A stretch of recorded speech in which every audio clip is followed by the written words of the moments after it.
예수님께서 안식일에 손 마른 사람의 손을 고쳐주시자 바리새인들이 곧장 나가서 헤롯 당원들과 함께 만나 어떻게 하면 예수를 죽일까 의논하기 시작했습니다. 주님이 이를 아시고 그들과의 충돌을 피하시고 바닷가로 물러가셨습니다.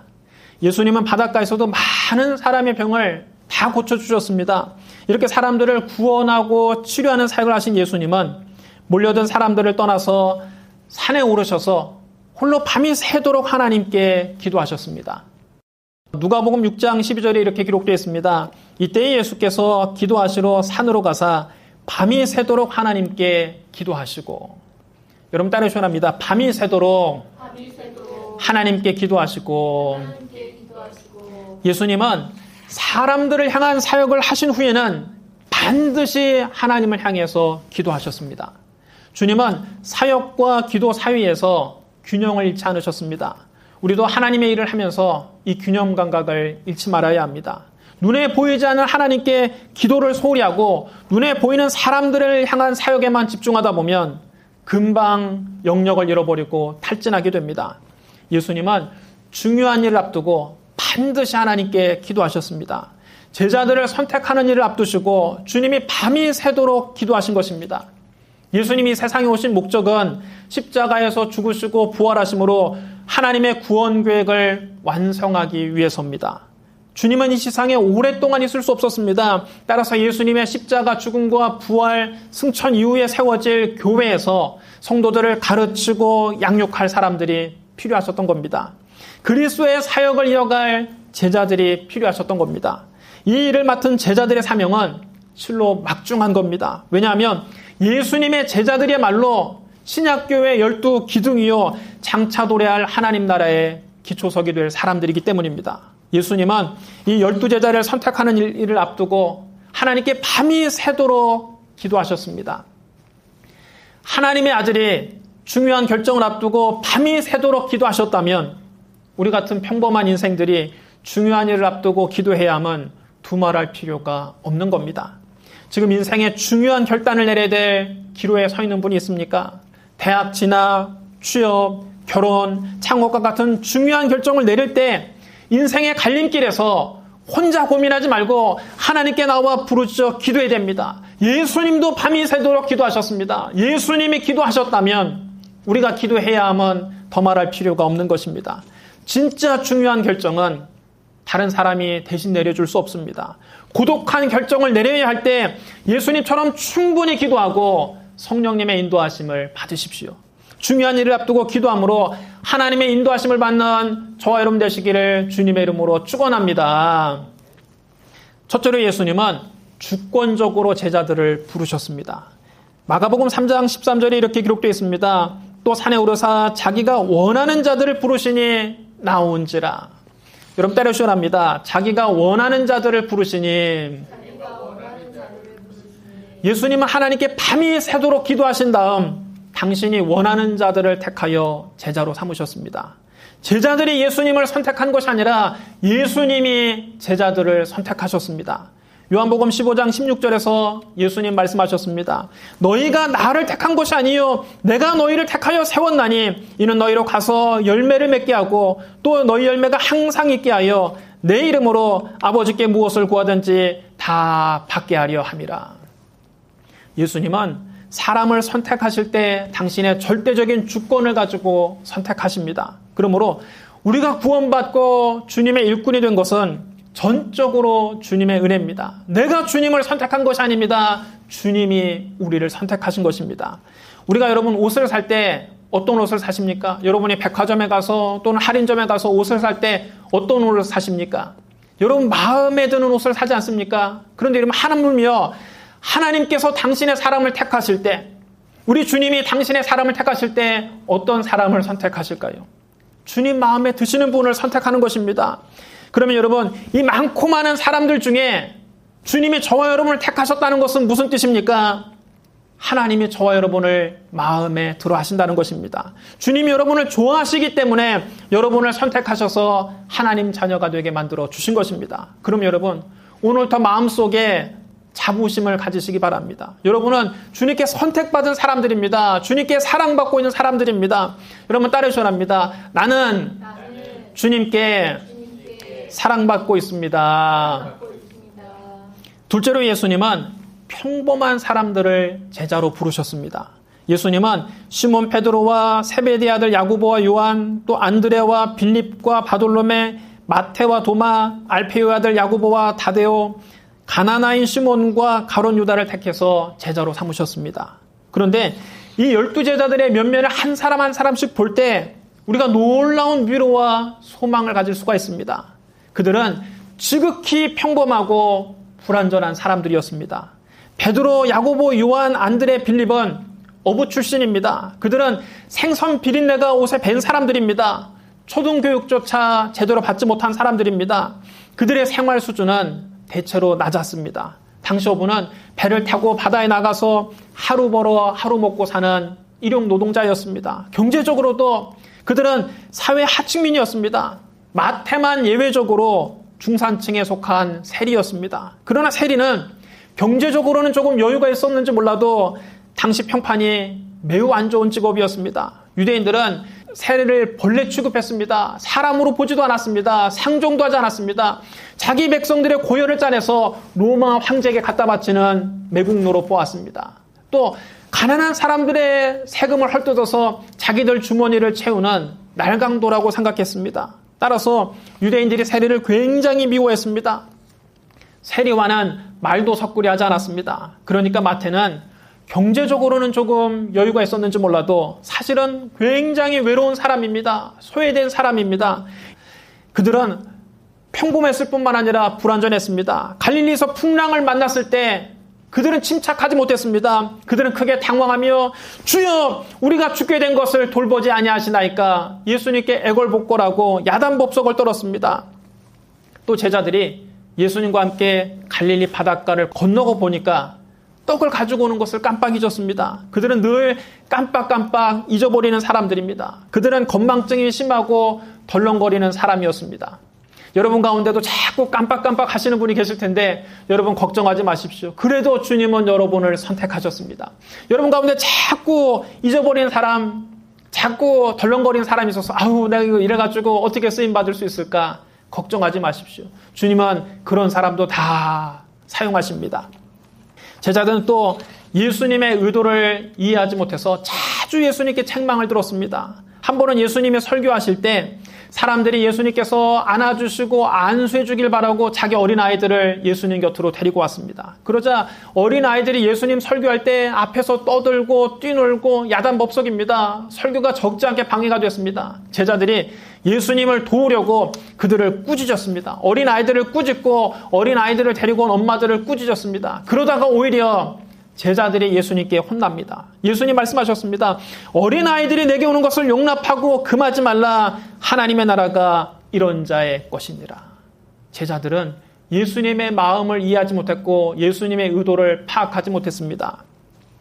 뿐만 아니라 제자들은 예수님께서 비유로 가르치시면 그 의미를 잘 깨닫지 못했습니다. 예수님께서 가장 쉬운 비유인 씨 뿌리는 비유를 말씀하셨을 때도 제자들은 그 씨 뿌리는 비유의 의미를 알지 못했습니다. 나중에 예수님 홀로 계실 때 제자들이 조용히 찾아와서 그 비유의 의미를 다시 물었습니다. 예수님이 그들에게 다시 설명할 수밖에 없었습니다. 너희가 이 비유를 알지 못할진데 어떻게 모든 비유를 알겠느냐? 뿌리는 자는 말씀을 뿌리는 것이라. 말씀이 길가에 뿌려졌다는 것은 이들을 가리킴이니 곧 말씀을 들었을 때에 사탄이 와서 그들에게 뿌려진 말씀을 빼앗는 것이요. 이와 같이 돌밭에 뿌려졌다는 것은 이들을 가리킴이니 곧 말씀을 들을 때에 즉시 기쁨으로 받으나 그 속에 뿌리가 없어 잠깐 곁이다가 말씀을 인하여 환난이나 박해가 일어날 때는 곧 넘어지는 자요.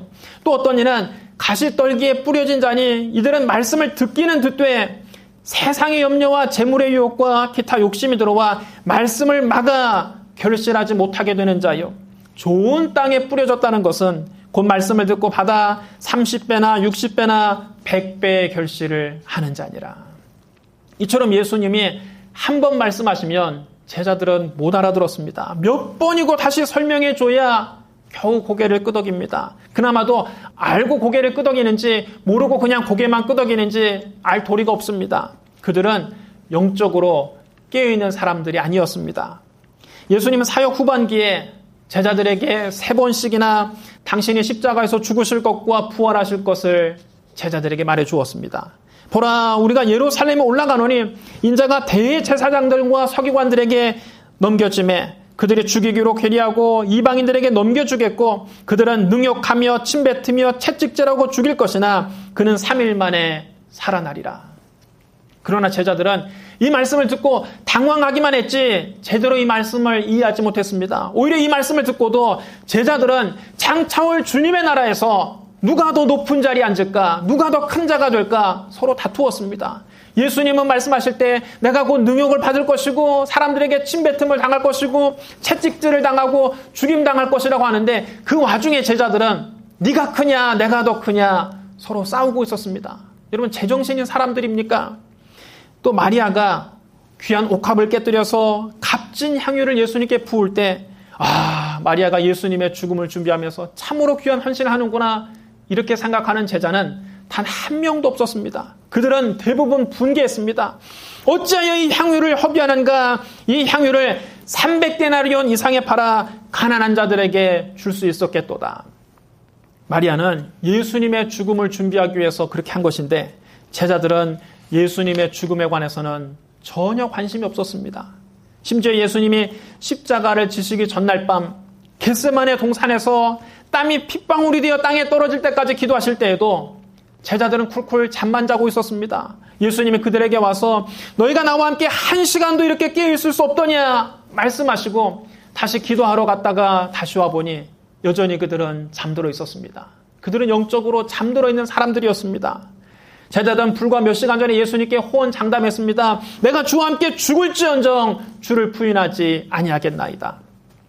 그러나 예수님의 겟세마네 동산에서 잡혀가실 때 제자들은 다 예수님을 버리고 뿔뿔이 흩어졌습니다.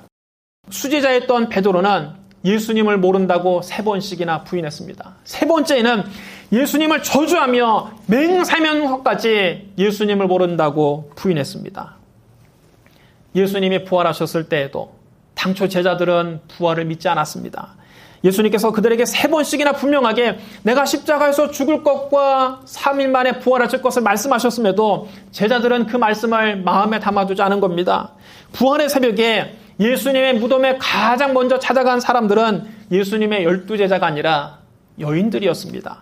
여인들이 부활하신 주님을 만나고 뛰어와서 제자들에게 예수님이 부활하셨다는 기쁜 소식을 전해주었을 때도 제자들은 그 말을 믿지 못했습니다. 그들이 눈으로 부활하신 주님을 뵙고 나서야 주님의 부활을 확신하게 됐습니다. 심지어 도마는 자기 동료들의 말도 믿지 못했습니다. 내가 그의 손에 못자국을 보며 내 손가락을 그 못자국에 넣으며 내 손을 그 옆구리에 넣어보지 않고는 믿지 않겠노라.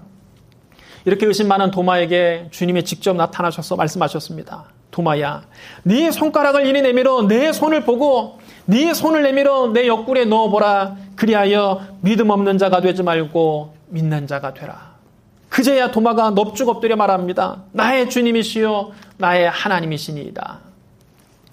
이처럼 예수님의 12제자를 보면 뛰어난 구석이 한 군데도 없습니다. 지극히 평범한 사람들입니다. 아니, 평범한 축에도 못 들 정도로 실수가 많고 불완전한 사람들입니다. 어딘가 모자란 사람들처럼 보입니다. 그러나 주님은 그들의 있는 모습 그대로를 받아주셨습니다. 그리고 그들을 가장 귀한 사도로 삼으셨습니다. 그들을 장차 도래할 하나님 나라의 12기초석으로 세우셨습니다. 주님은 평범한 사람을 비범하게 쓰십니다. 주님은 쓸모없는 사람을 값지게 하십니다.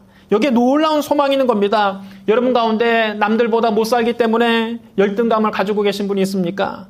남보다 못 배운 것이 한유된 분이 있습니까? 스스로 못났다고 한탄하는 분이 있습니까? 스스로를 아무짝에도 쓸모없는 사람이라고 자책하는 분이 있습니까? 오늘 예수님 앞에 나오십시오. 여러분의 있는 모습 그대로 주님 앞에 나오십시오. 세상 사람들의 평가에 연연하지 마십시오.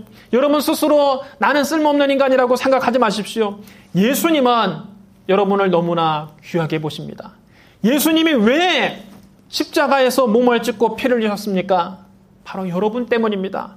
여러분을 구원하시려고 예수님의 십자가에서 그 귀한 몸을 깨뜨리시고 보배로운 피를 흘리신 겁니다. 그러므로 여러분은 예수님이 목숨을 버리실 만큼 가치 있고 귀한 분들입니다. 여러분 따라해 주시면 합니다. 그리스도 안에서 나는 존귀한 사람입니다. 그리스도 안에서 여러분은 천하보다 귀한 사람들입니다. 예수님이 여러분을 값지게 하셨습니다. 주님이 여러분을 비범하게 사용하실 것을 믿으시면 큰 소리로 아멘 하시기 바랍니다.